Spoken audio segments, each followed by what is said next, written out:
Okay, now we have another large rational equation to work on.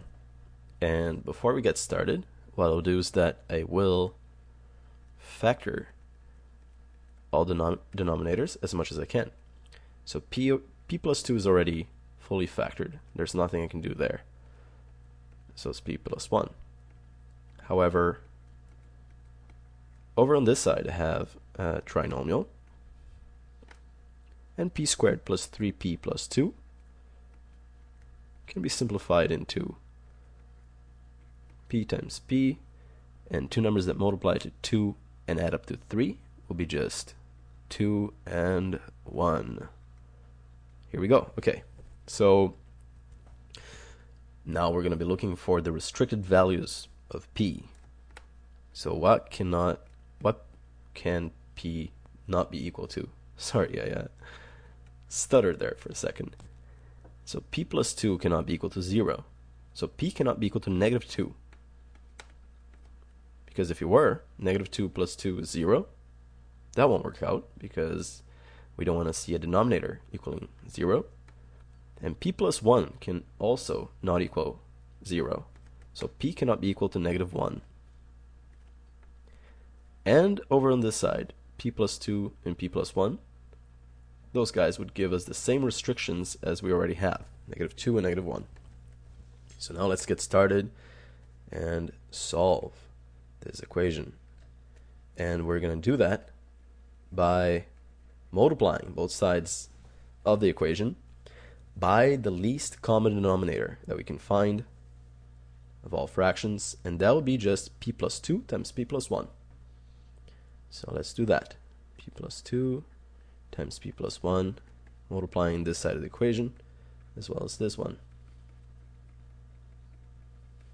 Alright, so p plus 2 times p plus 1 times p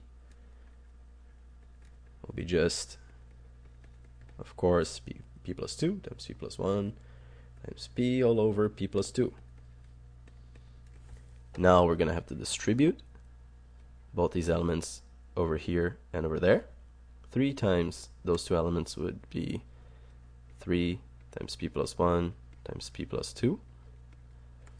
Now note that we have a minus here, right? So I will copy that over there. And actually I forgot to write the p plus 1 down. Sorry about that. Here we go. Okay. So we're subtracting 2p plus 5 times both these elements.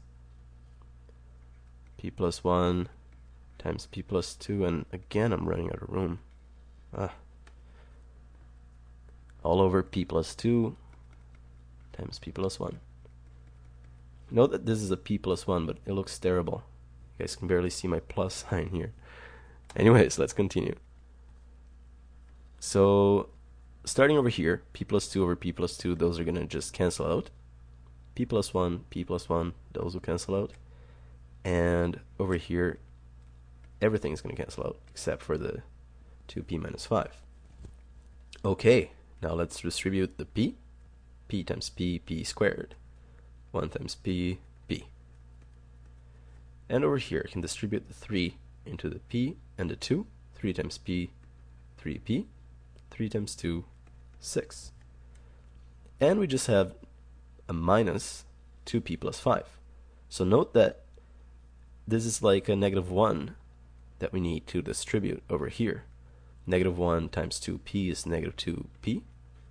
Negative 1 times 5, negative 5.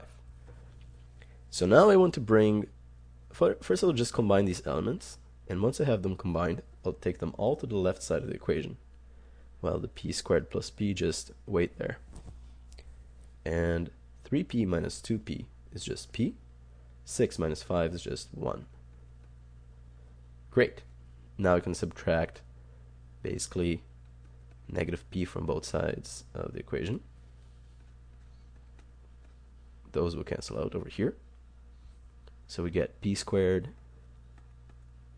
being equal to just 1. I'll continue over on this side. And I can subtract 1 from both sides of the equation. So I get p squared minus 1 equals 0, because 1 minus 1 is just 0. Look at that. So p squared minus 1 is 0. At this point, note that this is a difference of two squares. So we can factor that into p minus 1 times p plus 1, which is equal to 0.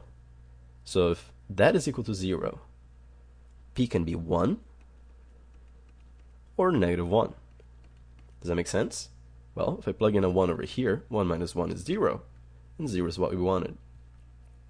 Or negative 1, because negative 1 plus 1 will be 0. 0 times anything is 0, so that's also a solution. However, looking back at our restricted values of negative 2 and negative 1, negative 1 is a restricted value, so we have to reject negative 1 as an answer altogether. However, 1 was not a restricted value, therefore it's allowed as an answer. So P is 1. Final answer.